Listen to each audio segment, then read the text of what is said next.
Luciano, seu microfone está desligado. Obrigado, Bia. Me percebi, ainda bem. Boa noite, pessoal, mais uma vez. Hoje a gente está começando nosso penúltimo dia, né, do ciclo de Palestra Conectando Saberes. Semana que vem, lembrando que a gente vai ter o nosso último dia, né, de palestra. Hoje quem vai estar com a gente é o professor Renato, na primeira parte, e o nosso tutor, o professor Alexandre, na segunda palestra, na segunda parte de hoje. O professor Renato vai vir abordando o tema sobre políticas municipais e de educação ambiental. O professor Renato, ele é professor da Universidade Federal do Recôncavo, ele é envolvido no Centro de Ciências Agrárias, no CCAB, e Ambientais e Biológicas, no CCAB, como a gente conhece. O tema central da palestra de hoje é Educação Ambiental e Desenvolvimento Local. E acho que podemos começar. A palavra está com o senhor, professor Daniel, se eu quiser começar já. O professor Alessandro também, se quiser dar algum recadozinho, pode falar. Não, tranquilo. Só reforçar aí o convite, o agradecimento em nome do PET, na verdade, ao professor Renato, que vai estar com a gente nesse momento. O professor Renato me falava um pouco antes da gente iniciar, né, que ele pensou em fazer a organização da fala dele, primeiramente em torno de uns 20 minutos, depois uma interação com o público que está presente, e depois ele continua nos 20 minutos restantes para encerrar a fala dele, né? É isso mesmo, né, Renato? Que ele tinha proposto. E na sequência, a fala de Renato, eu trago a abordagem mais ligada aí ao desenvolvimento local, interrelacionando o tema de hoje também, tá? Porque a gente aí, no final da minha fala, também tem a possibilidade da gente fazer o diálogo ampliado, tratando dos dois conteúdos, tanto do que o Renato vai trazer, quanto que aquilo que eu vou abordar também. Então, acho que podemos dar sequência, passando a palavra para o professor Renato. Sim, Luciano. Certo, Alexandre. Obrigado. Diga, Luciano. Tá. Você vai falar, já que o senhor diminuiu o tempo, para quando o pessoal for tendo perguntas, já ir deixando no chat, ou então já ir preparando também, se quiser abrir a câmera na hora, é só avisar também no chat, a gente vai fazendo uma lista de ordem, para ter uma ordem melhor, aí o pessoal já vai fazendo isso. Certo. Obrigado, Luciano. Obrigado, Alexandre, pelo convite. Obrigado, PET, Conexões Saberes Socioambientais, pela oportunidade. É com muito prazer que eu participo dessa atividade, deste ciclo, né, de debates com vocês e com a comunidade de modo geral. É um tema que eu me sinto muito à vontade, que eu gosto muito, e tenho certeza que partilho muito desse desejo, né, desse momento com o professor Alexandre, porque já conversamos sobre isso algumas vezes, tá? E parabenizar o PET pela ousadia. Eu acho que esse tema é um tema relevante. No momento, ele é crucial, ele é muito importante fazermos isso de forma ampliada, para além dos muros da universidade. Eu acho que as ferramentas, então, agora, de internet, as ferramentas agora em momento remoto, favorecem muito isso, e de modo que eu estou muito feliz e faço isso com bom agrado, estar aqui com vocês essa noite, tá certo? Bom, vou falar um pouco de onde eu sou. Eu falo, então, enquanto docente, ligado ao programa de pós-graduação em Gestão de Políticas Públicas e Segurança Social, é um mestrado profissional aqui na UFRB. Falo também enquanto uma ONG, o Instituto Bioma Brasil, do qual eu tenho uma trajetória de militância, uma ONG distribuída aí ao longo da zona costeira, é meu foco de trabalho desde a minha formação. Falo também enquanto tutor de um grupo PET, o PET Mata Atlântica, né, Conservação e Desenvolvimento, E, por fim, ligado também à rede de educação ambiental da Bahia, a REABA. E é uma rede, aliás, existem várias redes na Bahia e no Brasil, ligadas a uma rede mãe que nós chamamos de REBEA, né? A Rede Brasileira de Educação Ambiental. Então, eu me sinto assim, quase que é necessário falar dessa minha ligação com diferentes instituições e grupos, porque é um trabalho sempre em rede. Eu vou pedir permissão para vocês para começar a minha apresentação e farei isso compartilhando aqui um primeiro slide. Eu imagino que vocês já estejam vendo o primeiro slide, correto? Sim, Renato, estamos vendo. Perfeito. Então, é isso. O título desse momento inicial de debate é por uma política municipal de educação ambiental. E resolvi dar um enfoque no município, porque é no município que as coisas acontecem. Então, por mais que possamos dialogar sobre o contexto da política ambiental no Brasil, no Estado, o problema da escassez de água, o problema da fome, o problema da agricultura, todos esses problemas ocorrem dentro do município, ocorrem ao lado da nossa casa, ocorrem dentro do nosso quintal. Então, é importante que tenhamos uma noção do que é um município e da importância do município dentro desse contexto. Que nada adianta dialogarmos e pensarmos políticas de âmbito nacional ou regional se dentro dos municípios não fizermos nosso dever de casa. Então, é muito importante termos isso sempre em mente. Por mais que nossos municípios, grandes ou pequenos, com mais estrutura ou menos estrutura, com mais dinheiro ou menos dinheiro, a questão é que o município precisa funcionar. Se o município não funciona, de nada adianta aquela política nacional, federal, ou regional, ou estadual. É importante o município funcionar. E esse slide horrível que eu preparei, cheio de letras aí, essa confusão, né, nada didático esse slide, mas eu chamo a atenção para o tal do artigo 225 da nossa Constituição, porque ele é nossa Constituição ela é reconhecida mundialmente como uma Constituição que teve um importante apelo ambiental graças a esse artigo 225.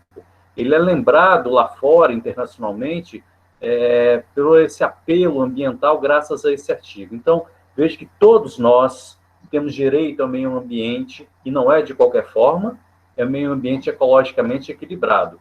Ainda que não saibamos muito bem o que significa ecologicamente equilibrado, não é simples medir isso. Isso não é uma equação, tá? E também um bem de uso comum do povo. O meio ambiente, ele é um bem de uso comum a todo o povo. E quando a gente fala ao povo, é a todas as classes.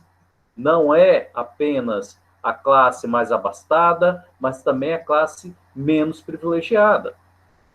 Ela é essencial para a sadia qualidade de vida. Veja, nós estamos falando de qualidade de vida. Se você perguntar para um enfermeiro o que é qualidade de vida, basta a gente lembrar que um paciente está no leito do hospital e a todo instante o enfermeiro vem verificar se o paciente está respirando, se ele está se alimentando, se ele está tendo excretas, como que está o semblante dele, se ele está ativo ou se ele está deprimido. E isso deveria ser verdade também para a nossa população numa escala de município. O povo passa fome? O povo tem saneamento? Né? Todas essas questões são relevantes. Você pode pegar aqueles mesmos indicadores de um paciente num leito hospitalar e trazer isso para uma escala de cidade. E veja, impõe-se ao poder público e à coletividade, portanto a todos nós, o dever de defender e preservar para as presentes e futuras gerações. Portanto, não cabe apenas ao governo, ao poder público, defender e preservar o meio ambiente, mas também a nós. Nós fazemos parte deste coletivo. Isso precisa ser interpretado com muita profundidade. Nós fazemos parte de um coletivo e é nosso dever preservar. ainda que a gente tenha que cobrar ao próprio poder público, e às empresas, e ao vizinho, ao papai e à mamãe, ou à igreja, por que não? Todos devem preservar. E eu chamo a atenção porque, logo no primeiro parágrafo, né, que para assegurar essa efetividade aí desse direito, vejo que ele destaca 8 pontos importantes, 7 pontos importantes ao poder público.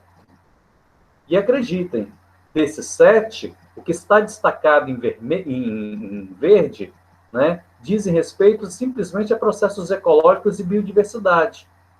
Nossa Constituição, naquela ocasião, em 88, estava preocupada em preservar os processos ecológicos, da ciclagem de nutrientes, a qualidade do ar, preservar a diversidade, correto? Criar unidades de conservação, basicamente para proteger espécies ameaçadas da fauna e da flora, né? Ou então os recursos naturais, água, por exemplo, correto? Ou seja, de 7 elementos, 4 dizem respeito a uma preocupação com a fauna e flora e os processos ecológicos.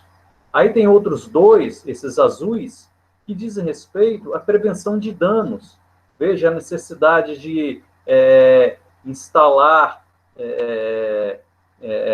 obra de atividade potencialmente causadora significativa de impacto, né? Análise de impactos ambientais, análise de risco propriamente dita, controlar a produção, a comercialização, emissão de substâncias que tragam risco para a vida, ou seja, uma preocupação com a poluição, os poluentes de modo geral, tá? Sejam eles antes ou depois de serem produzidos.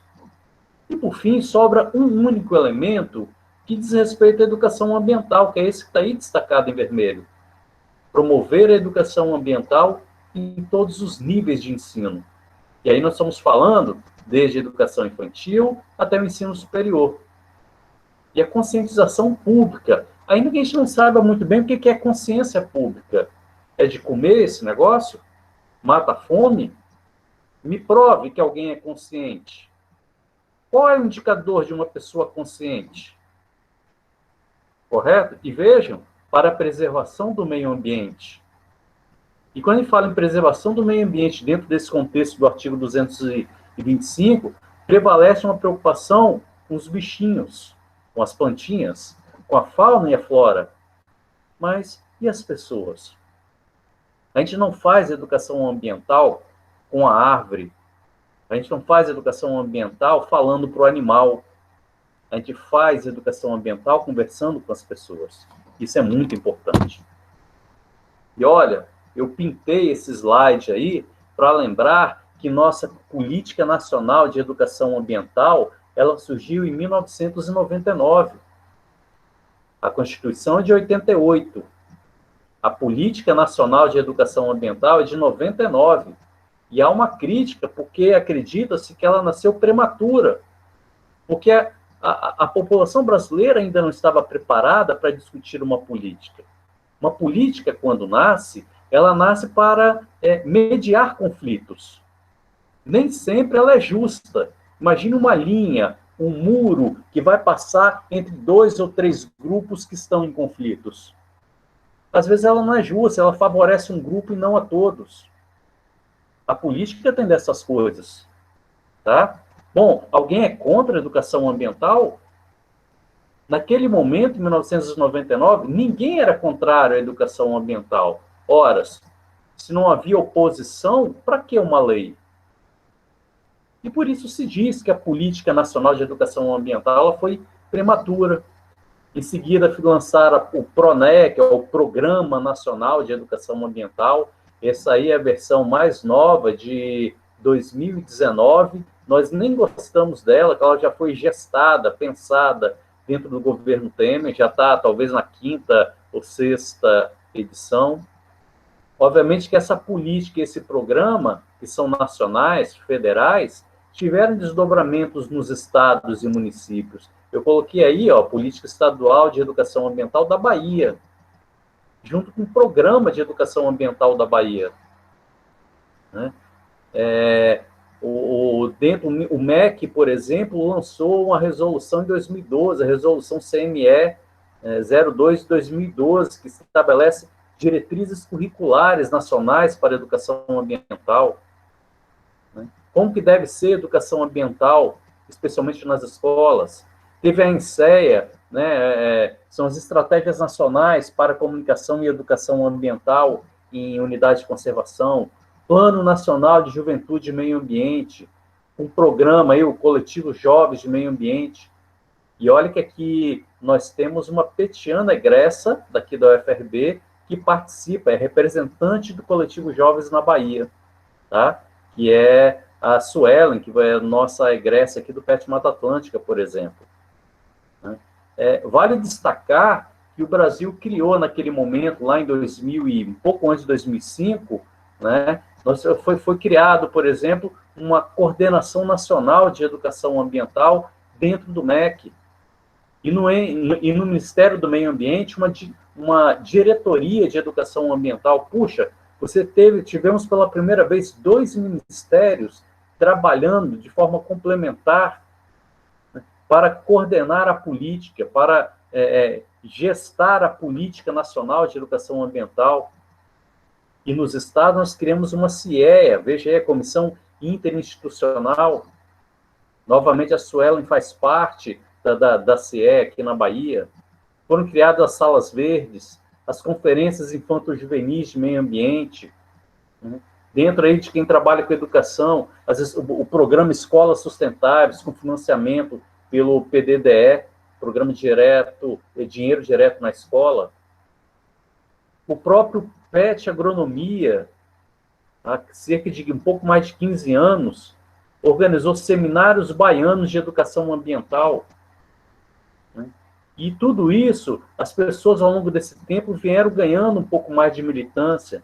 Surgiu a REBEA, a Rede Brasileira de Educação Ambiental, a REABA, que é a Rede de Educação Ambiental da Bahia, e a REBEA organiza periodicamente o Fórum Brasileiro de Educação Ambiental.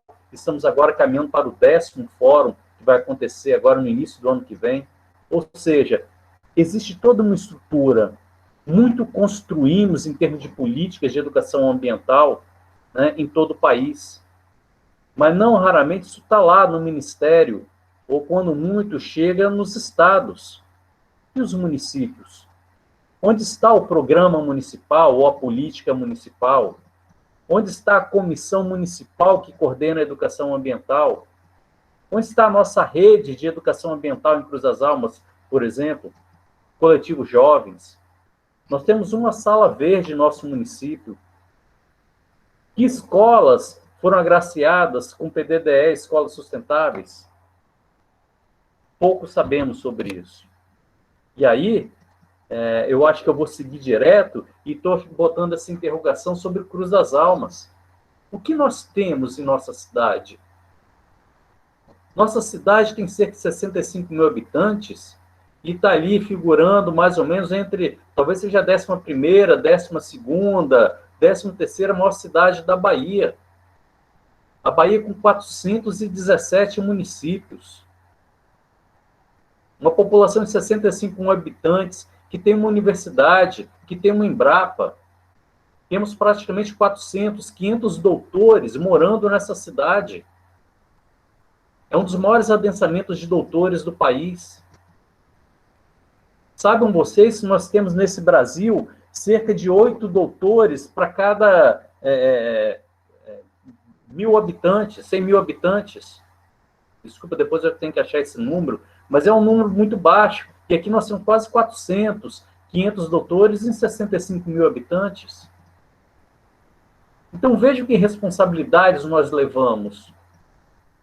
Cruz das Almas tem uma importância grande dentro do contexto estadual. E não dá para ficar de fora. Nós não temos uma política municipal. Nós não temos um programa municipal.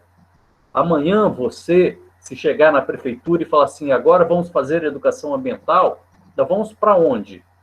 Quais as prioridades? Onde eu vou atacar? Nós não temos um rumo. Nós temos um caminho.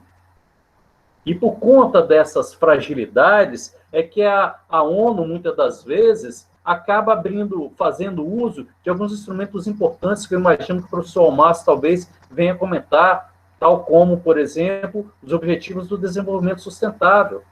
Nós estamos falando de desenvolvimento de modo geral. Se você não sabe para onde ir, se o seu município não tem elemento suficiente para isso, recursos humanos, abrace uma agenda dessa, da Unesco, da ONU. Vamos em frente. Não dá para a gente ficar mais parado. E aí eu quero trazer para vocês uma experiência que conduzimos aqui mesmo em Cruz das Almas, né? Um projeto chamado Comunidade e Meio Ambiente, que ele nasceu da junção dos esforços de pelo menos 3 mestrandas, 2 aqui da UFRB, dentro do programa de pós-graduação em Gestão de Políticas Públicas e Segurança Social, e a Marcela, que é da FAMAN, é um mestrado profissional, mestrado em desenvolvimento regional, que tem lá na FAMAN. Bom, todas 3 queriam trabalhar com a mesma temática, pensar estratégias, políticas de educação ambiental para a cidade. Então, é hora de unirmos esforços. E resolvemos fazer um esforço e começamos com reuniões, que nós chamamos de fóruns, na zona rural da cidade. Fizemos, eu acho, um total de 7 fóruns. Aí estão os cartazes de alguns desses lugares que nós frequentamos, sempre na zona rural. Associações comunitárias, vamos conversar com eles. Tá? Isso daí é um esforço que nós fizemos de um curso com professores. Então, também nos colocamos a dialogar com eles, tá? Com os professores da nossa cidade, professores da educação básica, professores de creche, correto? Professores universitários. E não apenas professores, mas também qualquer outro profissional da educação, coordenadores pedagógicos, diretores, tanto de escolas públicas quanto de escolas privadas. Nós fizemos um curso com esses professores.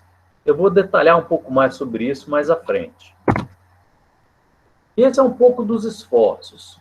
Nós resolvemos, então, começar esse projeto com um desenho muito simples. Tá? É um desenho até previsível. Nós tivemos um primeiro eixo chamado de Educação Popular, onde tivemos a oportunidade de realizar esses fóruns. Esses fóruns começaram em novembro do ano passado e foram realizados até março, um pouco antes de deflagrarmos aí a pandemia e o isolamento físico. Tá? Nós percorremos as comunidades, foram 7 fóruns, para fazer diagnósticos com eles. Qual é o problema mais importante na sua região, no seu bairro? Que soluções vocês acham que existem para esse problema? O que vocês acham que deveria acontecer para resolver esse problema? Né? E aí nós realizamos um total de 7 fóruns, que envolveu 11 comunidades na cidade, todas praticamente aí na zona rural. Foram mais de 130 pessoas envolvidas nesse processo. Eram reuniões relativamente rápidas, duravam 2 horas, 2 horas e meia, mas foi possível a gente colher algumas informações importantes para constituir um diagnóstico dos problemas que existem ali na zona rural, tá certo? Só que logo em março foi deflagrado o problema da pandemia. E não dava para fazer a mesma coisa na zona urbana da cidade. E aí não teve jeito, tivemos que fazer uso do Google Forms. E realizamos um diagnóstico, fizemos perguntas e disparamos esse Google Forms na cidade. Tá? E, para nossa surpresa, nós tivemos aí praticamente 500 participantes respondendo. Representa cerca de 1% da população urbana. Já vou mostrar os resultados disso daí. Nós temos um segundo eixo. Tá? É um eixo dito aí do contexto da educação formal. Ora, queríamos conversar com os professores. Lembra da fotografia anterior? Então, nós fizemos um curso, um processo formativo totalmente remoto. Esse curso ia ser presencial. Os professores já estavam inscritos, nós já tínhamos uma programação, um dia, tudo certinho para funcionar. Quando veio a pandemia, a gente teve que reformular tudo de novo. Né? E aí atrasou um pouco e fizemos aí entre junho e agosto um curso de 51 horas com professores, por meio de um projeto de extensão da UFRB, gratuito, com emissão de certificados. Nós, nessa segunda tentativa, conseguimos envolver pelo menos 75 professores da cidade. Pelo menos eles fizeram inscrição. Mas apenas 40 chegaram ao fim. É bom lembrar que, apesar da pandemia, os professores não tiveram aulas presenciais, eles sempre estiveram muito envolvidos com muitas atividades. Atividades administrativas, reformulação do próprio currículo municipal, em função da BNCC, muitos cursos. Portanto, eles estavam super atarefados e foi difícil conseguir atenção e envolvimento deles. Mas chegamos ao fim aí com 40, 45 professores participando ativamente desse processo. Eles também opinaram o que eles esperam de uma educação ambiental, né, para a cidade. E tivemos um terceiro eixo. Esse é o terceiro eixo chamado contexto institucional. Afinal de contas, é preciso conversar com o poder público, com as secretarias. E nós apresentamos inicialmente essa proposta para pelo menos 3 conselhos da cidade. O Conselho de Educação, o de Meio Ambiente e o de Saúde. Alguns deram mais atenção do que outros, tá certo? Nós também fizemos entrevistas, demos entrevistas nas rádios para ampliar a capilaridade e projeção, informar as pessoas sobre o que estava acontecendo, porque nós já estávamos conduzindo os fóruns nas comunidades, por exemplo, né? Fizemos um estudo da legislação existente no município e ficamos bem surpreendidos, porque, apesar de um pouco antiga, até ultrapassada em alguns pontos, a própria legislação municipal já fala da necessidade de projetos e programas de educação ambiental.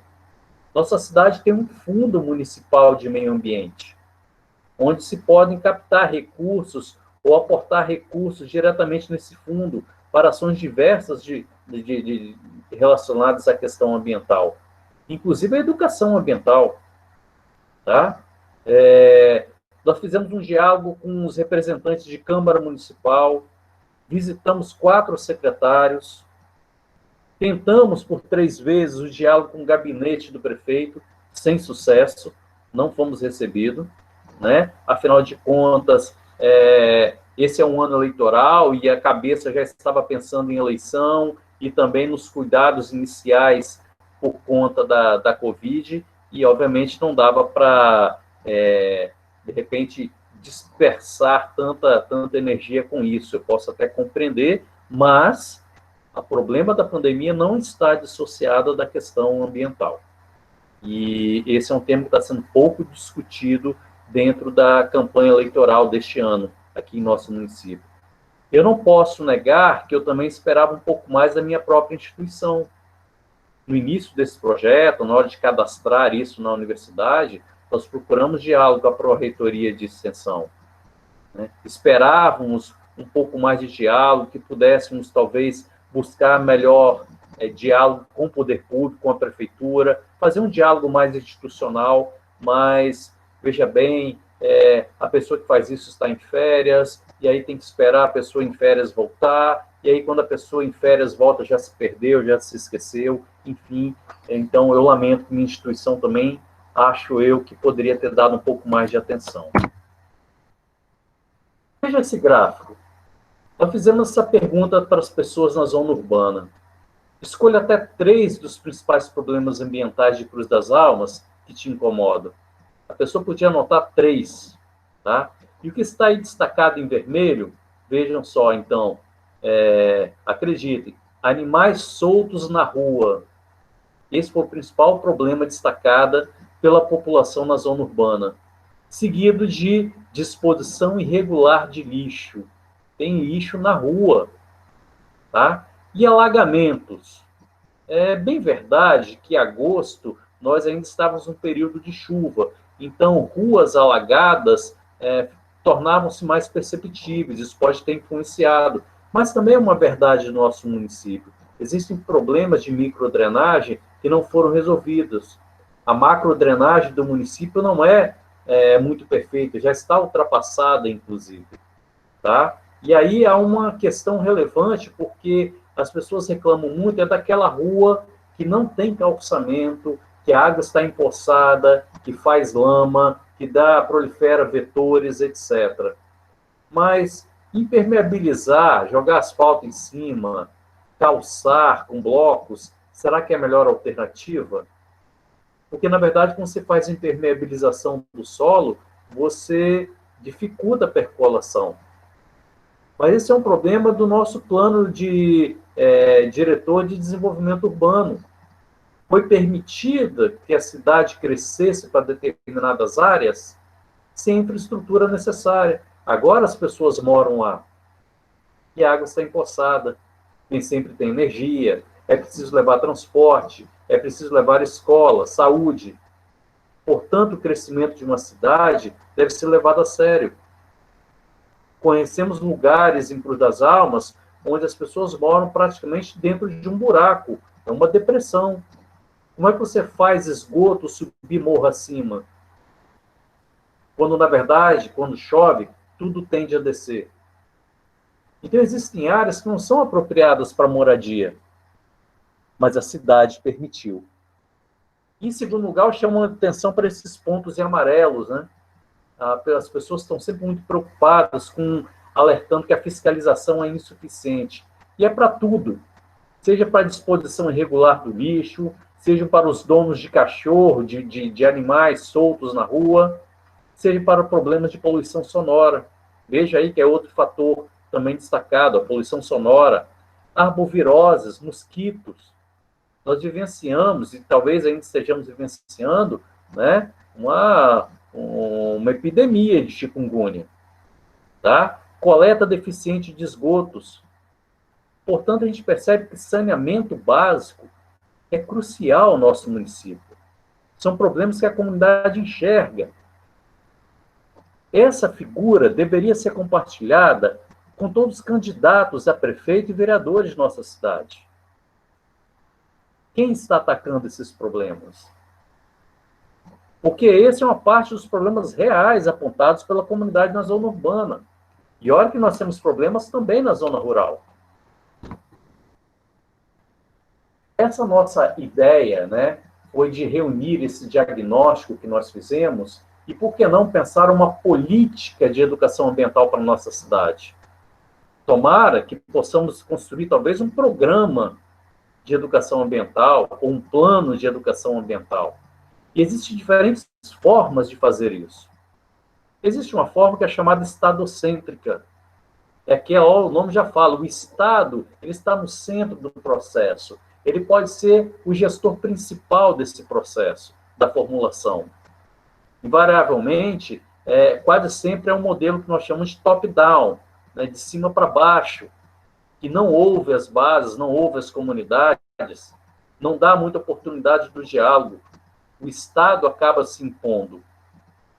E nós prezamos, dentro desse projeto, pela natureza, ou por uma abordagem multicêntrica, em que outras instituições poderiam ser protagonistas, tal como um grupo de 4 universitários. Poderíamos ter mais ONGs, poderíamos ter representantes do comércio, enfim, comunidades religiosas, todos participando da construção desse processo. E não deixarmos isso na mão do Estado. Mas jamais, jamais podemos excluir o Estado. Porque uma política, seja ela qual for, não se faz sem recursos. É preciso fazer as costuras políticas e pensar a dotação orçamentária. Quando se fala em recuperar uma mata, em dotar a mata de casuzinha de infraestrutura, isso tem um custo. De onde vai sair o dinheiro? Então, isso precisa ser dialogado com o poder público. Então, não dá para excluir o Estado. Então, nós temos essas duas abordagens.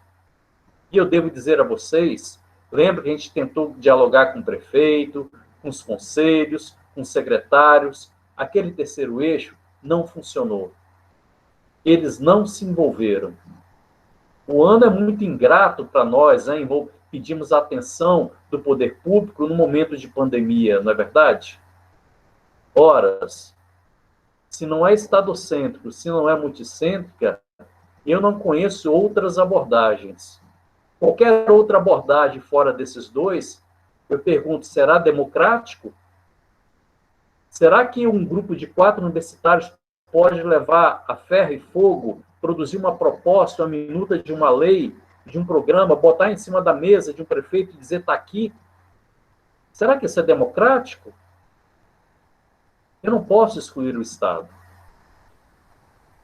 Então, eu desejo muito que seja multicêntrica, mas não dá para excluir o Estado. E se o Estado não quer, e isso também é uma política, então a gente precisa chacoalhar esse município.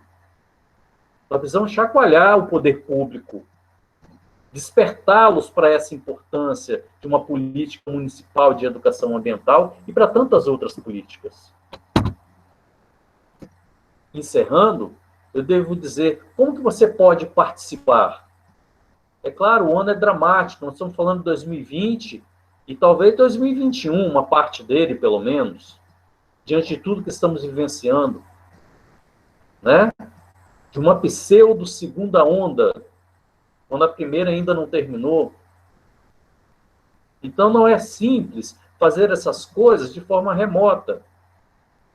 O encontro presencial, o olho no olho, o diálogo, o percorrer comunidade, isso é muito relevante.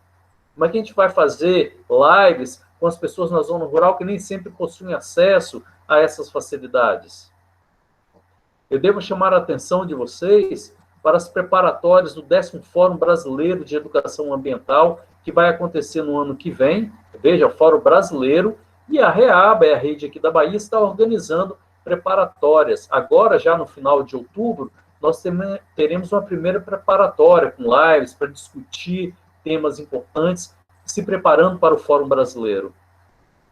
Como que você,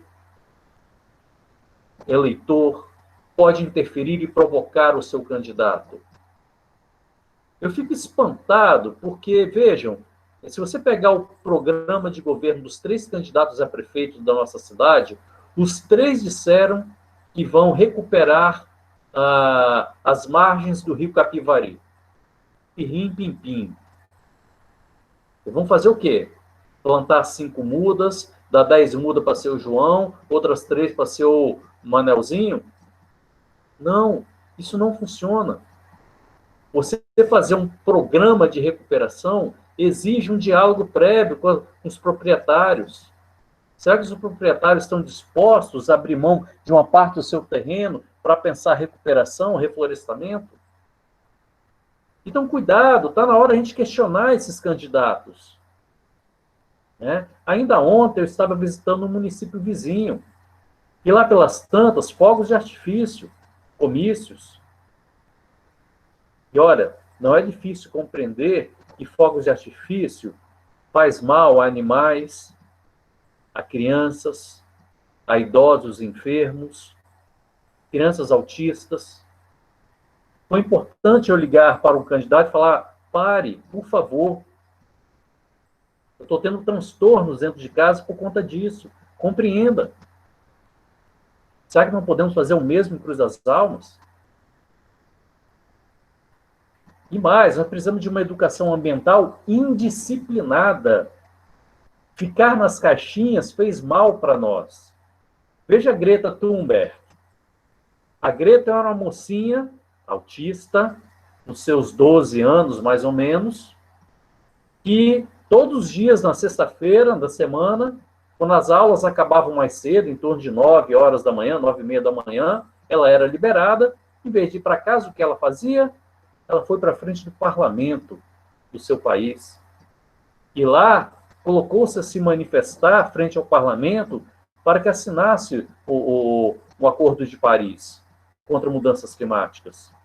Isso foi indisciplinada. Quem é essa menina de 12 anos que deveria estar na escola e está aqui na frente do parlamento?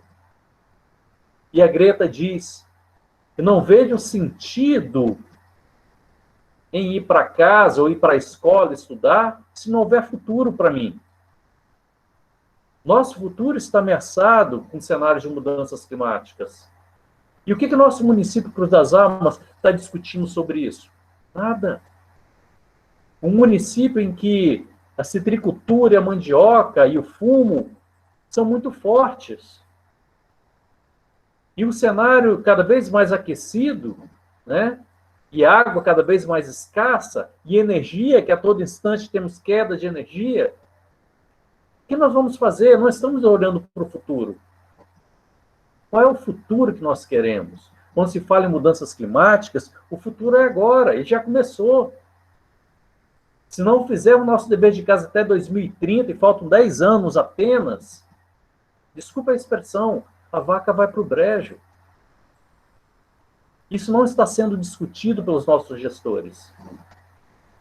Eu encerro aí, veja, a construção da sustentabilidade, nós tanto amamos e discutir, ela não pode estar apartada, afastada da desconstrução da insustentabilidade. É preciso enfrentar.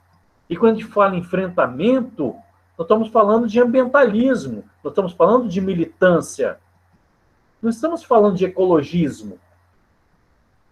Me desculpe os professores de ecologia, eu respeito a sua ciência, mas nós também precisamos de ambientalismo, de militância.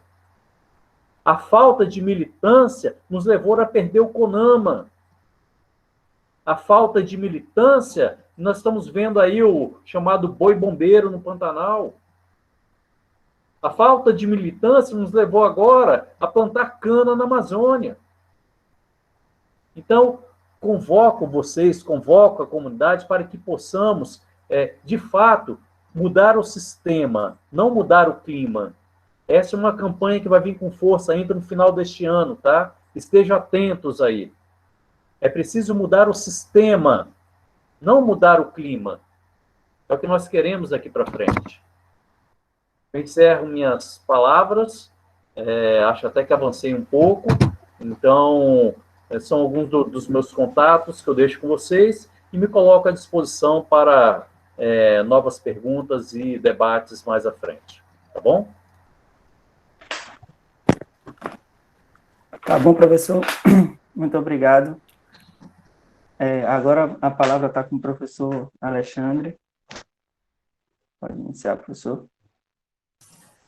Ok, Luciano, obrigado. Renato, muito obrigado.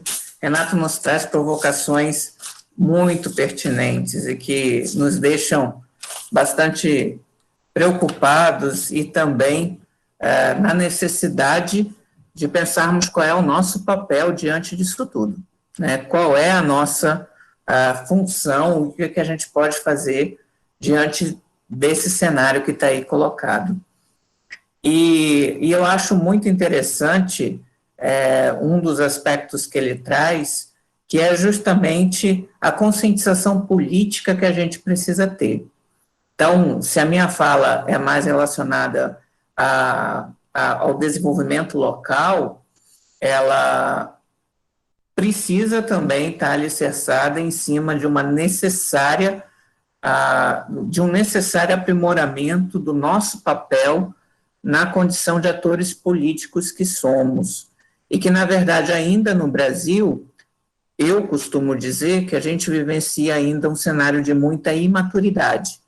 Imaturidade dessa conscientização em si, que Renato até questionou essa palavra, que conscientização é esta, mas eu acredito que a gente esteja vivenciando ainda um cenário de uma imaturidade política grande, que faz com que a gente chegue às vésperas de mais um processo eleitoral, muitas vezes não sabendo que perguntas a gente vai fazer, esperando que venha dos candidatos respostas, esperando, boa parte da população no Brasil tem essa característica, espera do gestor público a figura daquele que vai solucionar os problemas, a figura daquele que será o salvador da pátria.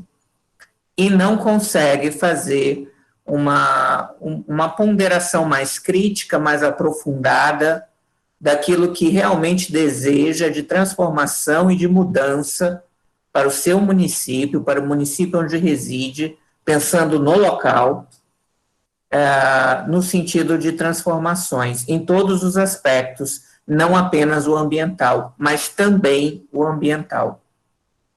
E isso é algo bastante grave e que precisa mudar, e a gente só muda isso a partir do momento que a gente amplia a nossa o nosso conhecimento, que a gente busca esse conhecimento, que a gente amplia esse conhecimento, que a gente consegue analisar mais criticamente o que está à nossa volta e a gente cobra mais. E a gente tem um papel de agirmos de forma a botar os pingos nos is no sentido das cobranças que são necessárias.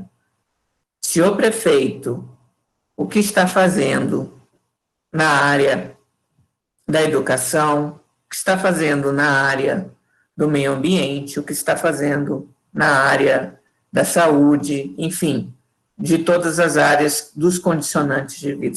Senhores candidatos que agora pleiteiam prefeituras, câmaras de vereadores, o que propõem, como propor, como botar em prática, como o professor Renato acabou de falar, vamos recuperar um curso d'água. Muito fácil escrever num programa, de um panfleto de candidatura, seja para vereador, seja para prefeito, vamos recuperar. Vamos recuperar a Mata da Casuzinha. Sim, como? Fazendo isso como? Quais são os instrumentos que a gente precisa ter e que vai nos proporcionar que isso seja atingido? Mas, muitas vezes, ele pode até colocar no panfleto, não tem problema. Mas ele precisa ser questionado. Nós precisamos questioná-los enquanto cidadãos, simplesmente enquanto cidadãos. Esse questionamento precisa vir. E é esse tipo de conscientização que a gente precisa ter, que a gente precisa aprofundar, que a gente precisa ampliar. E isso não se dá, efetivamente, sem informação. Então, a informação também é essencial. E se nós estamos num ambiente universitário, a maioria daqui está, nem todos, alguns são provenientes da comunidade, que bom que vocês estão aqui, que bom que vocês estão participando de uma ação extensionista promovida pela universidade, mas que é para vocês também, que é de vocês também. Que bom que aqui estamos conseguindo romper, mesmo distanciados presencialmente, estamos conseguindo romper um pouco esse muro, porque se estamos aqui, precisamos também pensar nas maneiras que vamos construir isso em conjunto. A maneira como vamos construir essa mudança em conjunto. E aí, quando eu falo de informação, querem um exemplo prático de informação que eu já venho trabalhando há muitos anos em disciplinas, tanto da graduação quanto da pós-graduação.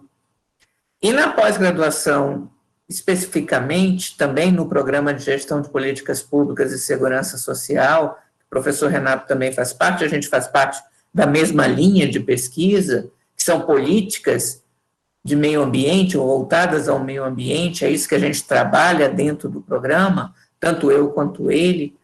A gente vai perceber, né, quantos não foram os discentes vinculados a diferentes esferas de poder, seja poder governamental, eu estou dizendo, seja ele ao nível federal, em instituições de ensino, principalmente, em universidades, não apenas a UFRB, mas universidades do Estado também, profissionais que passaram no processo seletivo e viraram mestrandos nossos nesse programa de pós-graduação. Também na esfera local, ou seja, provenientes de diversos órgãos, de diferentes prefeituras, a maior parte da nossa região, daqui do recôncavo da Bahia, mas também de outros territórios, alunos nossos também, e do Estado, de diferentes órgãos do Estado também, né? E entraram discentes, estão participando do programa, e se impressionaram quando em um componente curricular a gente falava de uma coisa tão simples, chamado Índice de Desenvolvimento Humano Municipal, IDHM. E aí, a devolutiva que os estudantes me davam era: professor, a gente não trabalha com esses indicadores lá na secretaria, na prefeitura, A gente não usa isso não, mas tem tanta formação interessante aí? Tem, tanta informação interessante. E quando eu ia para o nível de graduação, na agronomia, no curso de tecnologia em agroecologia, no curso de gestão de cooperativas, quantos não eram os alunos que também diziam, a gente trabalhou pouco com isso, e não tem vivência disso. Quando chegava, então, primeiramente, antes de 2015, quando a gente ainda discutia uma agenda montada pela ONU de 2000 até 2015, chamada Objetivos do Desenvolvimento do Milênio, eram 8 objetivos com metas que traçaram uma agenda com uma grande quantidade de países signatários. Qual não foi o espanto das devolutivas dos alunos? Nunca ouvimos falar de nada disso. E também na pós-graduação, já atuando, já dentro desses órgãos, o que ODM, o que é isso? Nunca ouvi falar nada disso. A agenda mudou em 2015, ela se estendeu até 2030 e ampliou na perspectiva das 3 dimensões que ela aborda, que é a dimensão econômica, a dimensão social e a dimensão da inclusão, a dimensão ambiental também. Dentro dessas 3 dimensões, econômica, social, de inclusão e ambiental, qual não é o nosso espanto quando a gente vê aqueles que atuam diretamente, que estão inseridos dentro da máquina pública e desconhecem. E só são eles que desconhecem? Só quem está na Secretaria de Educação, só quem está na Secretaria de Meio Ambiente, de Agricultura e Meio Ambiente, só são eles? Não, os gestores muitas vezes desconhecem. Então, a informação, pessoal, ela se torna essencial para entendermos aonde estamos e para tentar não ser apenas uma frase dita num panfleto de campanha, mas ser algo real que estimule uma mudança que precisa ter o Estado e tem que ter a sociedade envolvida para ela ser efetivamente exitosa, para que a gente amplie as chances de êxito. Não adianta pensar também que o Estado vai conseguir fazer tudo sozinho. Não vai. Vai precisar ter esse envolvimento e essa cobrança da sociedade. Então, vale a pena. A gente está falando que precisa conhecer. Deixa eu apresentar para vocês, porque teve uma mudança muito recente. Ela é agora do início do mês de outubro, finalzinho do mês de setembro. Existia uma ferramenta na internet muito interessante chamada Atlas do Desenvolvimento Humano. E era o Atlas 2013, porque ele foi lançado no ano de 2013, apesar de sofrer atualizações. Só que agora, bem recentemente, coisa de 2 semanas atrás, ele sofreu uma atualização muito interessante, porque ele agora não traz apenas as dimensões do IDHM, que ele já trazia, mas ele correlaciona as dimensões do IDHM com os ODS, com os Objetivos do Desenvolvimento Sustentável, que são 17 objetivos. E ele ficou numa roupagem nova, com uma interface mais interessante também. Eu achei muito bom trazer isso para vocês, quero compartilhar com vocês, está disponível na internet,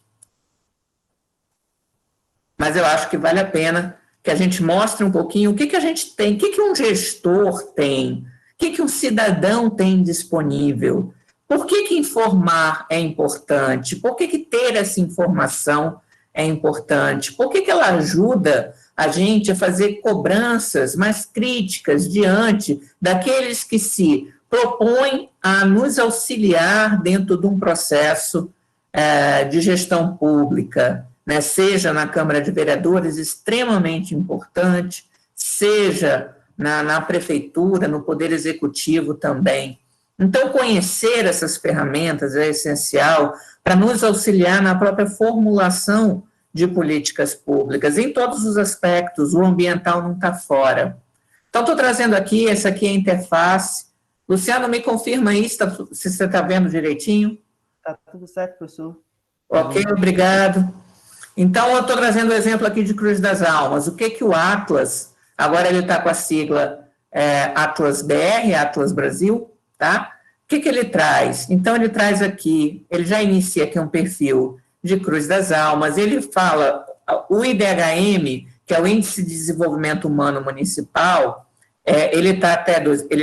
o mais recente é o de 2010, porque ainda precisa das novas pesquisas para alimentar o posterior, mas ele tem alguns indicadores internos que já são posteriores a 2010. Mas traz a população, traz o PIB per capita da população, a faixa de IDHM que está, e o IDHM é um indicador muito interessante, porque, na verdade, ele traz as mesmas três dimensões do IDH, né, que é o Índice de Desenvolvimento Humano, que a gente trata disso até para entender como está o desenvolvimento de um país, como, por exemplo, o Brasil, e pode fazer comparativos, inclusive, com outros países, e ele tem faixas, né? Ele tem exatamente algumas diferentes faixas. E é importante a gente saber onde é que a gente está localizado. Então, estou trazendo o exemplo de Cruz das Almas, ele está no IDHM médio, entre 0,6 e 0,99. Olha as dimensões que ele trabalha: população, saúde, educação, renda, habitação, vulnerabilidade. Isso é algo novo dentro do Atlas, essa informação a gente não tinha antes. Meio ambiente também é uma informação nova dentro do Atlas, a gente não tinha antes, e participação política, que também é uma inovação dentro do Atlas.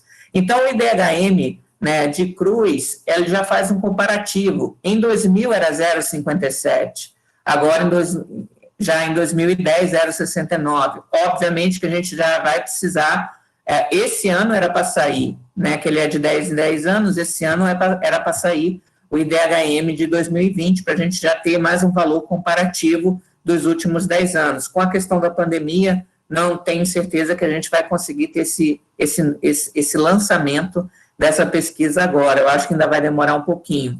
Mas, no comparativo 2000-2010, em Cruz, a gente teve aí um aumento no IDHM de 21,78%. Isso significa o quê? Isso significa que nas principais dimensões do desenvolvimento humano, que vai ser longevidade, na perspectiva da saúde, principalmente longevidade, educação e renda, a gente teve um incremento, uma melhoria das condições. Então, está aqui, aí o Atlas, ele é todo dinâmico no sentido do acompanhamento, né? Isso é bastante interessante, e ele vai explicar.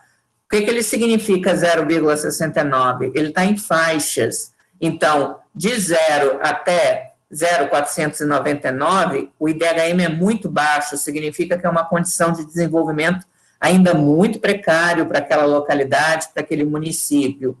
Entre 0,5 e 0,599, ele é baixo, também tem muitos desafios a ser superados. Médio é onde está Cruz, 0,6 a 0,699, em 2010. A gente acredita que hoje Cruz já esteja aqui, né, em dados mais atuais, já esteja na faixa de alto, de 0,7 a 0,799, apesar de que alguns dos índices que a gente trabalha dentro do IDHM têm tido queda nos últimos anos, né? Os últimos 5 anos a gente teve queda, né? E é muito alto, de 0,8 a 1, né? Então, traz aqui esse extrato. E ele vai detalhar depois alguns dos indicadores, que eu não vou entrar no mérito aqui. Vou trazer outros destaques aqui para a gente.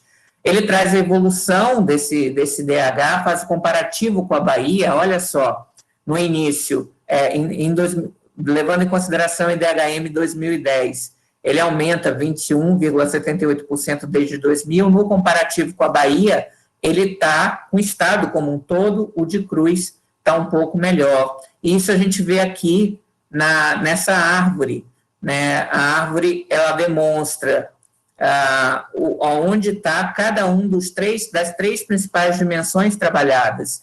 Em educação, 0,650, em renda, 0,659, em longevidade, 0,759. Então, componente, que é o componente da longevidade, é o que apresenta o melhor indicador em Cruz das Almas, tá? No comparativo com a Bahia, a gente também pode perceber aí.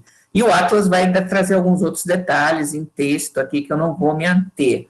Na posição, não que a gente deseje ranquear, mas é importante que a gente saiba, entenda o que dimensiona desenvolvimento, porque desenvolvimento é um conceito que para muitos pode ser abstrato, então você precisa ter elementos que te dê a condição de perceber aonde você está. Quando você fala, não, eu moro no município mais desenvolvido, ou eu moro no município menos desenvolvido, o que é isso em si? Então, na Bahia, no comparativo com todos os IDHMs dos municípios baianos, Cruz está na 9ª posição, é o melhor município baiano em termos de IDHM, entre os 10 principais, ela está na 9ª posição.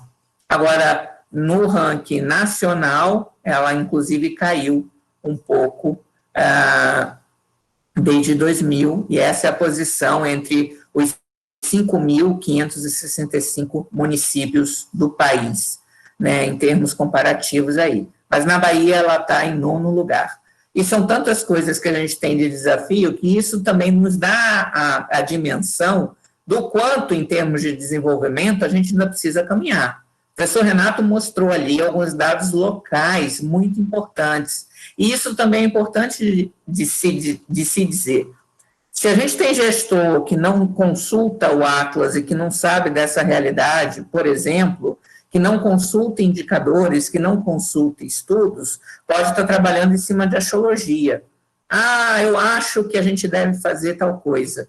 Não é por aí. A gente tem que utilizar esses estudos que estão aí colocados, o que a ciência nos diz. Gente, a gente não está mais em condição de ficar negando ciência, não.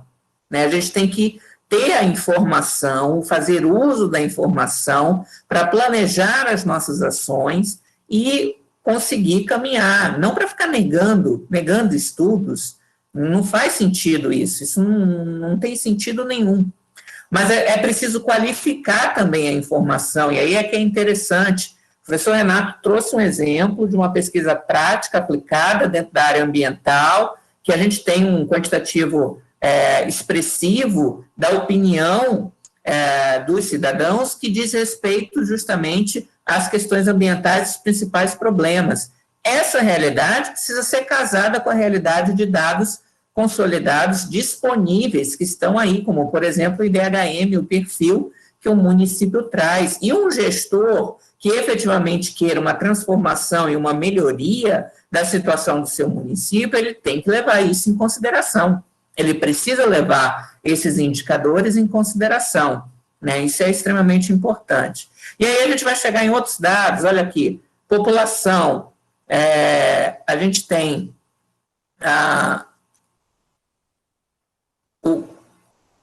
o quantitativo aqui, baseado, né, aqui, ó, já mais recente, 2017, na distribuição de homens e mulheres, homens 47,23 em Cruz, mulheres 52, a maioria do nosso município é feminino, né, tem mais mulheres do que homens, em termos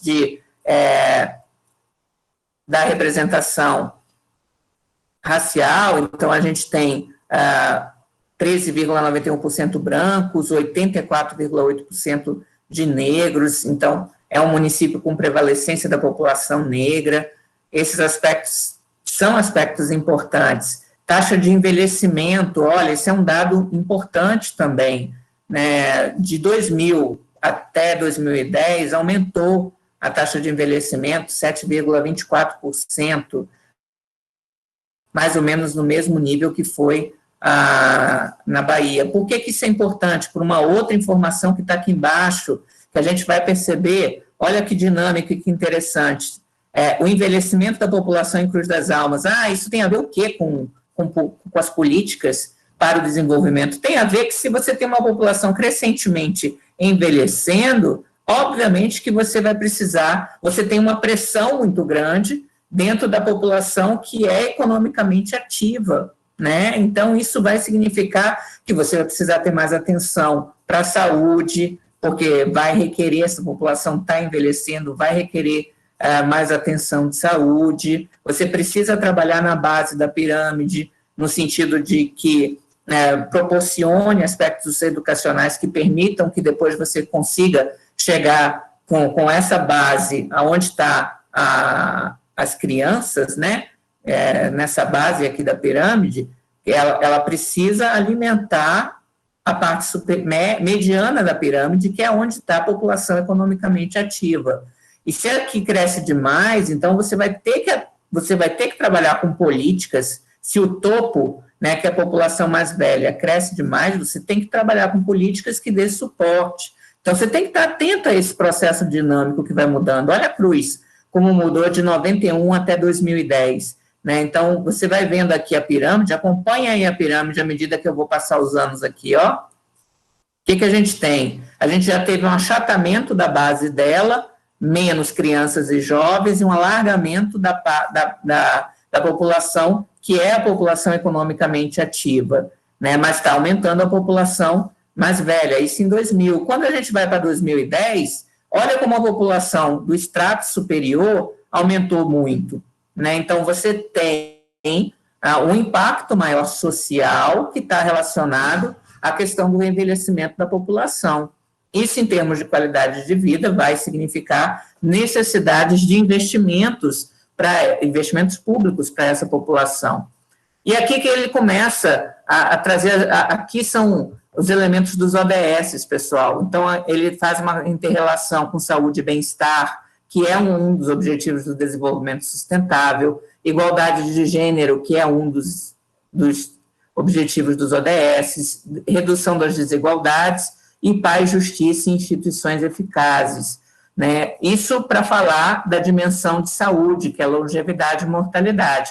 Então, ele dimensiona desenvolvimento, levando em consideração como é que está. E traz aqui uma informação, ó, com a taxa observada em 2010 e evidência no quadro anterior, o município de Cruz das Almas não cumpre ainda a meta 3.2 dos Objetivos do Desenvolvimento Sustentável, segundo a qual a mortalidade infantil no país deve estar abaixo de 12 óbitos por 1.000 nascidos vivos em 2030. Então, está demonstrando que é necessário ações públicas para a mudança desse cenário, dessa realidade, que é aquilo que foi pactuado numa agenda com diversos países, né, que chegou a 17 objetivos para a construção de um mundo melhor, no sentido de trazer o aspecto da sustentabilidade para cada vez mais pessoas, né, e para as futuras gerações também. É aquilo que a gente precisa garantir hoje, no agora, para as futuras gerações também. E aí traz esses outros elementos, aqui são elementos sociais, né? Aqui a dimensão educação, está relacionada ao ODS 4, educação de qualidade, igualdade de gênero, redução das desigualdades. Ele vai trazer fluxo escolar por faixa etária dentro do município, adequação das séries, se a gente está tendo atraso, se não está tendo atraso. Eu não vou detalhar, não é nosso foco aqui, mas é importante que todo gestor entenda isso, todo mundo fala, vamos fazer o desenvolvimento sustentável. Como, gente? Investindo em quê? Aonde? Então, a gente precisa se pautar em cima dessas informações para selecionar, e nós, na condição de eleitores, temos que também perguntar, senhor prefeito, senhor vereador, o que o senhor vai fazer com esse cenário de uma expectativa de anos de estudo em Cruz das Almas, né? Esse é um indicador positivo, ele tem aumentado de 2000 até aqui, né? Não aumentou num ritmo inferior ao da Bahia, mas é superior ao da Bahia, como um todo. Escolaridade da população adulta, ele vai trazer também, enfim. Ele entra na dimensão renda, né? Na dimensão renda, ele trabalha os ODS, erradicação da pobreza, igualdade de gênero, trabalho decente, crescimento econômico, indústria, inovação e infraestrutura, redução das desigualdades, né? Então, também traz algumas análises aqui da evolução desse indicador ao longo do tempo, para que a gente possa entender melhor, né? E, por exemplo, ele está dizendo aqui, A meta 1.2 dos Objetivos do Desenvolvimento Sustentável, segundo a qual a pobreza no país deve ser reduzida pela metade em 2030, né? Então, como é que está a situação no município de Cruz das Almas, né? Vai trazer alguns elementos aqui, porcentagem de nativos, né? Esse aqui, no caso, é 2010 ainda, né? Bom, ele vai trazendo outras informações, outros indicadores, traz habitação também tem uma relação com as questões ambientais. Olha só, a inter-relação com igualdade de gênero, ODS 5, com água potável e saneamento, ODS 6, com energia limpa e acessível, ODS 7, com redução das desigualdades, ODS 10, cidades e comunidades sustentáveis, ODS 11.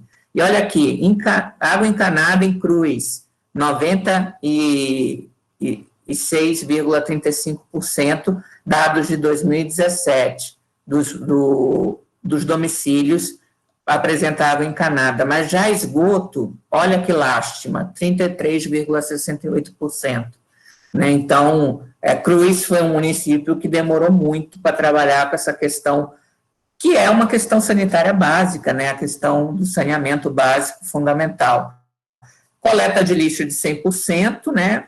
Mas a gente tem que fazer as ponderações, zona rural, zona urbana, como é que está essa história. E aí, outro indicador interessante, que não tinha na versão anterior do Atlas, vulnerabilidade, que tem relação com a erradicação da pobreza, educação de qualidade, trabalho decente, crescimento econômico, cidades e comunidades sustentáveis. Então, a vulnerabilidade social, ele trabalha a vulnerabilidade, pensando nos seguintes indicadores, para crianças e jovens, como, por exemplo, porcentagem de crianças de 0 a 5 anos de idade que não frequentam a escola. Em 2000, era 60,92%, caiu para 48%. Então, a gente tem uma queda, isso é bom para o município. Porcentagem de 15 a 24 anos de idade que não estudam nem trabalham em domicílios vulneráveis à pobreza. Então, a gente vai fazendo essas análises também para adultos, para condição de moradia, porcentagem da população que vive em domicílios com banheiro e água encanada, né? Saiu de 74 lá em 2000 e foi para 84 em 2010. Óbvio que se a gente tiver o dado de 2020, a gente vai ter um cenário mais atual. E meio ambiente é que ele correlaciona com o ODS 11, cidades e comunidades sustentáveis, e com 15, vida terrestre. Né? Então, aqui, por exemplo, ele traz, está bem clarinho, na verdade, graças a Deus que está bem clarinho, porque aqui tem o desenho de um fogo, de uma chama de um fogo, que é a concentração de focos de calor, não tem registro para a Cruz. Mas cobertura vegetal nativa, só 7,95%, então bem baixo. Por que a gente não pode ter uma cidade arborizada? Por que a gente tem uma cidade já que tem tanta incidência, a incidência solar é tão grande e a gente também não tem uma cidade mais arborizada, que nos dá um microclima urbano mais interessante, né, mais agradável, e também tem toda a função, né, que a arborização urbana nos traz para tornar o ambiente mais agradável. Quem se preocupou com isso?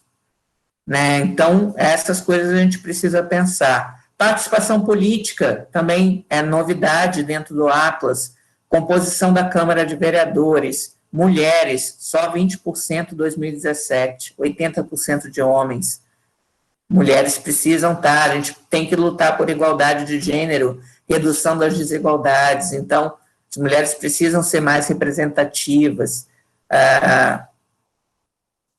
Aqui é a comparativo de 2013 para 2017, houve um avanço, não tinha mulher nenhuma em 2013, em 2017 já passa a ser 20%, mas o ideal é que se esteja cada vez mais próximo. Ele traz esse elemento para exemplificar, mas são outras questões também que estão aí correlacionadas. Bom, o que eu queria trazer para vocês, no sentido desse comparativo, é justamente o quanto que é importante que a gente correlacione os elementos ligados àquilo que a ciência vem produzindo e vem nos mostrando, e o professor Renato também trouxe vários elementos muito interessantes da perspectiva ambiental, correlacione isso com aquilo que a gente pode fazer localmente, tanto em termos de informação, que é necessário, e que traz subsídios interessantes para o desenvolvimento das políticas públicas.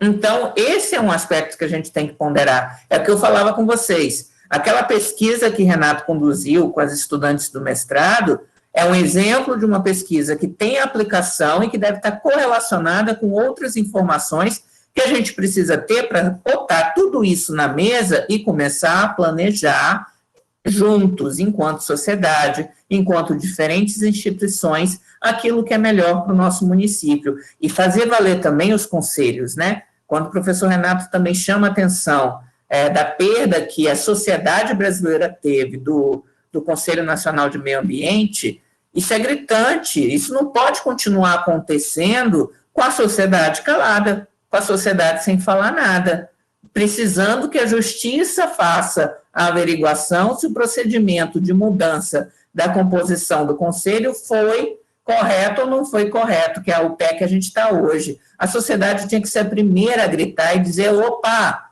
pode mexer nisso não, a gente precisa garantir os espaços legítimos, que são espaços de discussão e debate para a tomada de decisão.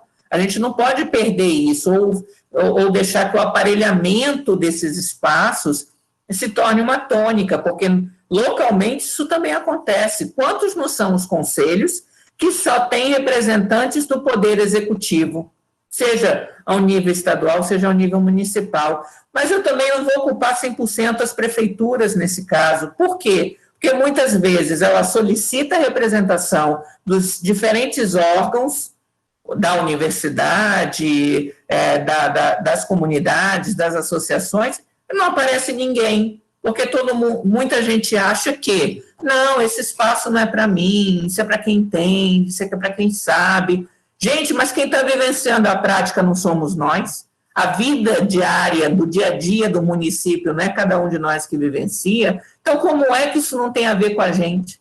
Como é que a gente não tem a ver com nada disso? Então, os espaços institucionais, eles também precisam ser colocados. Eu concordo em número, gênero e grau com o professor Renato, que muitas vezes a gente precisa se tornar militante de algumas questões, e dentro da perspectiva ambiental, eu concordo com ele, a gente vai precisar fazer isso sempre bradar, né, nesse aspecto. Mas, por outro lado, a gente também precisa fazer valer os espaços institucionais e fazer uso dos espaços institucionais. E conselhos esvaziados não existem, então a sociedade não participa. Isso é muito importante, eu acho que esse elemento também a gente não pode desconsiderar de forma nenhuma. Bom, o que eu gostaria de compartilhar com vocês era mais ou menos isso, mas estamos abertos aí ao debate também. Obrigado. Luciana, a palavra é sua. Obrigado, professor. Excelente apresentação. Professor, acho que eu vou pedir a sua ajuda, que eu perdi a conexão, tanto no celular quanto no computador, e eu perdi as mensagens do chat. O senhor tem elas aí? Tenho sim. O senhor pode fazer as perguntas para o professor Renato, por favor? É porque eu não tenho como, a minha internet caiu aqui, eu perdi tudo. Tranquilo, não preocupe não. A gente primeiro tem um comentário aqui de Ludmila, né? Que foi em relação à professora Ludmila, ela está participando aqui com a gente, seja muito bem-vinda, muito bom tê-la aqui. E ela afirma, né, a disposição irregular de lixo, um retrocesso para um município que abrigou uma cooperativa de catadores que atuava em rede em outros municípios, né, que hoje já não está mais ativa, verdade. Tem uma primeira pergunta aqui, é da Bia. Ela te pergunta, Renato, na migração dos parâmetros curriculares nacionais, dos PCNs, para a base comum curricular, a BNCC, na sua visão, a educação ambiental se enfraqueceu? Oi, Bia. Na verdade, enfraqueceu não, ela desapareceu, tá? O PCN nunca foi, assim, um exemplo ideal, realmente causou uma revolução, uma mudança grande à época, né? Nós estamos falando de 1997, 1998, apareceu aí a meio ambiente como um tema transversal, e aí a gente aproveitou, aliás, os PCMs acabaram impulsionando muitas das atividades de educação ambiental nas escolas em todo o país, mas agora com a BNCC a gente vê um retrocesso mesmo. A BNCC, ela aparece, a educação ambiental, ela aparece escrita uma vez apenas, uma coisa introdutória, enfim, muito frágil, e nós todos consideramos que foi não apenas um enfraquecimento, foi uma perda de espaço, né, de disputa. Agora, isso é intencional. A gente precisa ter muito claro que esses retrocessos todos, eles são articulados, eles foram planejados, eles tiveram início provavelmente em 2012, 2013, 2015, e a gente está vendo agora resultados ainda mais drásticos e mais profundos, tá certo? Então, todos esses elementos são retrocessos, sim, mas já vem de longo prazo, tá? Perfeito. A professora Ludmila pediu para você repassar alguma orientação para acompanhamento das preparatórias da Bahia. Na verdade, nós estamos montando um grupo na Bahia ainda, aproximando as pessoas. A verdade é o seguinte, Ludmila, as redes de educação ambiental no Brasil estavam desfaceladas, desmobilizadas, e agora nós começamos um processo de aglutinação, reaglutinação dessas equipes e reorganização. Pretendíamos já fazer posicionamentos agora antes das eleições, mas não havia gente suficiente para fazer isso em todos os estados, e por conta disso, o Fórum Brasileiro de Educação Ambiental foi protelado para 2021, e nós assumimos o compromisso de fazer essas preparatórias nesse resto de 2020, se possível, comprometendo os candidatos com cartas, etc. E aqui na Bahia, essa primeira preparatória acontecerá agora, dia 30 de outubro, já tem uma data, nós estamos finalizando o card, fica pronto essa semana para iniciarmos a divulgação aqui na Bahia. Cada estado está fazendo isso, tá certo?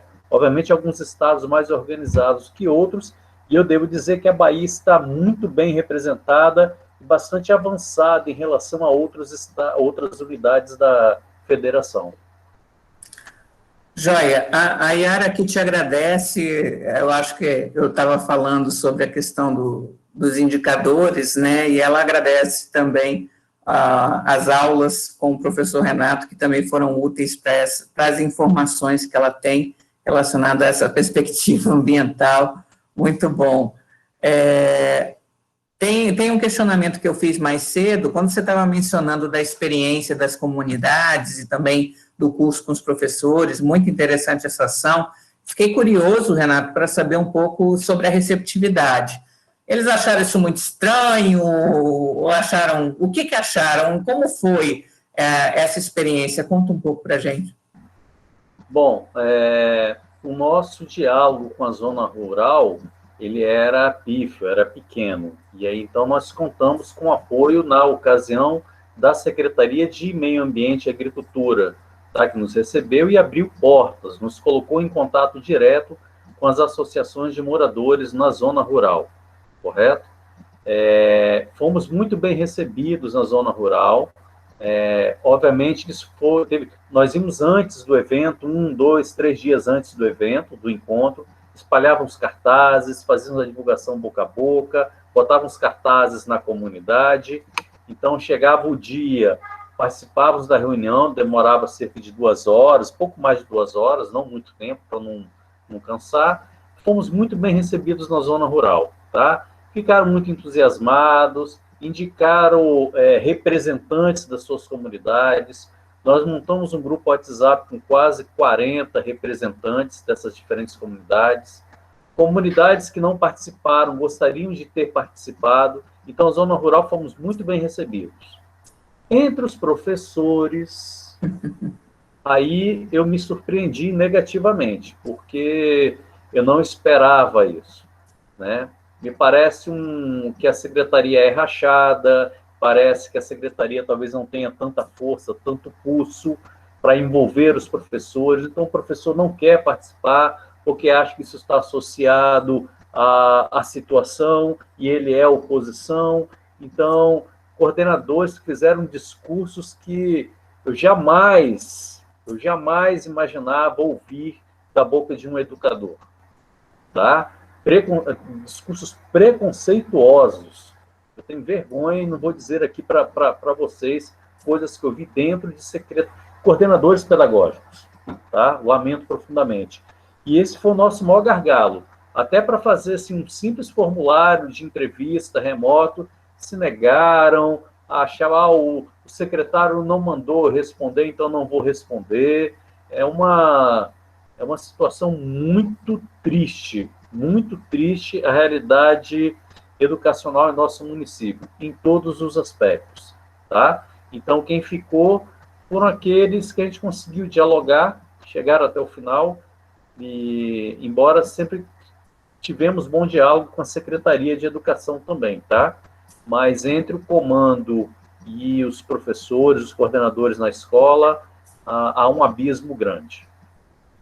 A gente sempre tem um desafio muito grande quando pensa em educação ambiental, porque para muitos ela significa ações pontuais, né? Aquela questão de vamos orientar sobre a necessidade de combater o desperdício de água nas nossas casas, a necessidade de separar lixo, mas às vezes nem vem um aprofundamento do para onde vai o lixo separado, né? Porque não adianta nada também você separar o lixo se na hora que o caminhão de lixo passa, junta tudo e leva para o mesmo lugar, para que você separou esse lixo?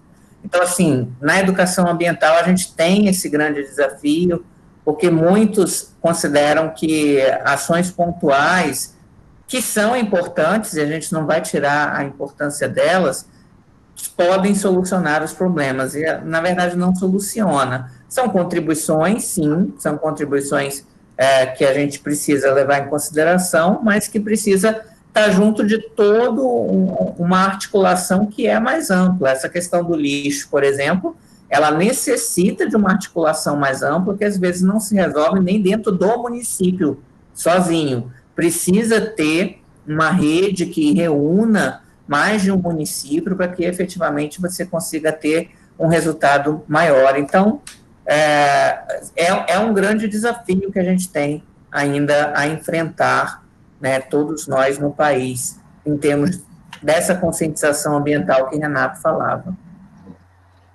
Eu quero complementar uma coisa, né?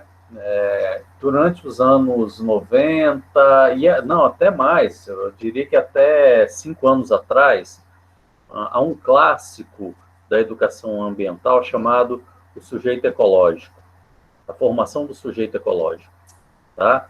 E esse clássico diz que o sujeito ecológico é aquele cidadão preocupado com suas ações no cotidiano, quanto você gasta de água, a sua pegada ecológica, né? Do que você planta ou não planta, seus excretos, o que você faz. Você é um agente, você pode interferir nesse processo. Isso é muito importante e continuará sendo sempre importante. Mas precisamos hoje mais do que isso. Ser um sujeito ecológico não mais dá conta dos problemas que nós estamos enfrentando. O professor Lairargues, né, estava comentando outro dia, publicou um artigo agora, esse ano, ele falava, agora nós precisamos do cidadão ecocidadão, né? E aqui que seja realmente militante e possa interferir nos processos, possa interferir na política do seu município. Então, assim, o quanto eu tenho de diálogo ou não com gestores municipais. Isso é educação ambiental. É educação ambiental dentro das políticas públicas. Sim. Tá? E isso nós precisamos levar em consideração. Fazer a oficina de sucatinha, ela tem uma representatividade simbólica e pontual. Nós precisamos fazer a educação ambiental dentro da política pública. Tá? Esclarecer a cabeça desse povo que fala muita besteira por aí. Não tem a menor noção. E a gente tem visto isso. Tá? Eu estou hiper feliz, Alexandre, porque nesse curso com professores, nós tivemos 5 candidatos a vereadores participando. Isso é bom. Tá? Eu tive a oportunidade de participar de lives assim, com 4 deles. Então, eu acho que é uma oportunidade, um canal de diálogo que se abre, né? É claro que propaganda, programa de governo não representa muita coisa, né? Afinal de contas, ele tem que ganhar uma eleição, ele tem que defender um projeto, tem que conquistar recursos e tudo mais, tá? Mas nós podemos começar a fazer essa pressão agora, desde já. Sem dúvida nenhuma, em todos os níveis, né? Precisa começar no local, obviamente, no local é essencial, mas depois isso precisa ir para todos os níveis, sem dúvida nenhuma. A professora Ludmila só está trazendo um comentário aqui, né? O inverso também não resolve. O município de Salvador instalou pontos de coleta seletiva nos bairros, estruturou as cooperativas para coletarem, porém a população colocava o lixo comum ou resíduos sujos, por fim, desativaram por falta de educação ambiental.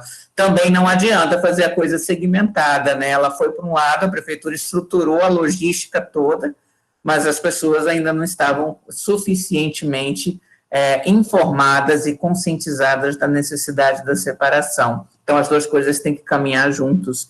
Não adianta a mudança também só ocorrer em uma das pontas, ela tem que ocorrer dos dois lados. Mas obrigado, professora Ludmila, muito obrigado pela contribuição aqui. Eu acho, Luciano, que das questões aqui que a gente tinha, da participação do pessoal, a gente esgotou. Chegamos aqui à finalização. Não sei se alguém mais quer fazer alguma colocação. Não tendo, ele passa a palavra para os encaminhamentos finais.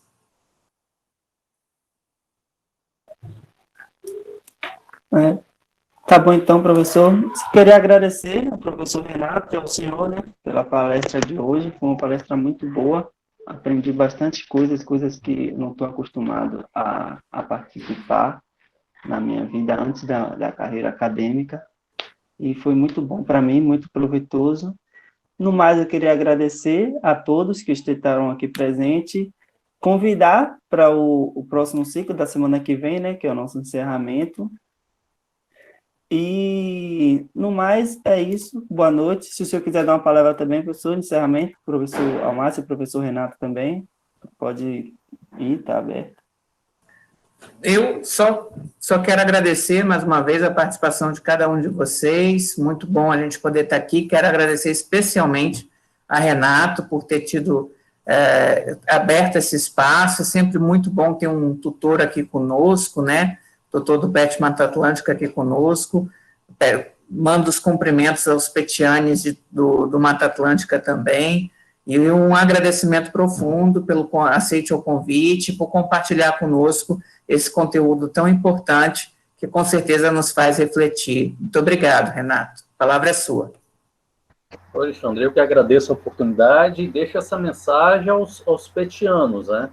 Eu realmente acredito que o programa de educação tutorial pode ter uma ação muito relevante para além dos muros da nossa universidade, interferir diretamente nas políticas ou destacando o processo de mobilização, organização comunitária. Eu acho que podemos puxar audiências públicas na cidade, seminários de debates como esses. Em suma, eu defendo que o programa de educação tutorial possa avançar cada vez mais para interferir efetivamente nessas políticas, tá certo? Então, parabenizo muito o PET, Conexões Saberes Socioambientais, por essa iniciativa.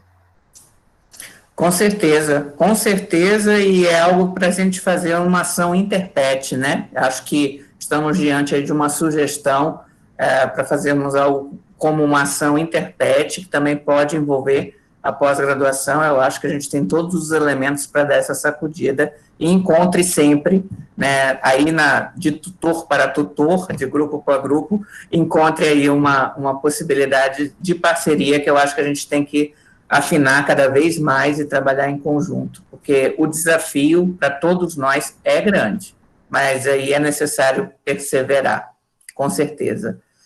Gente, muito obrigado, acho que vamos ficar por aqui então, obrigado a todos. Semana que vem, na segunda-feira, mesmo horário, vamos tratar de recuperação de áreas degradadas com a professora Mônica Arlinda e com o professor José Fernandes, para encerrar a edição de outubro do nosso ciclo.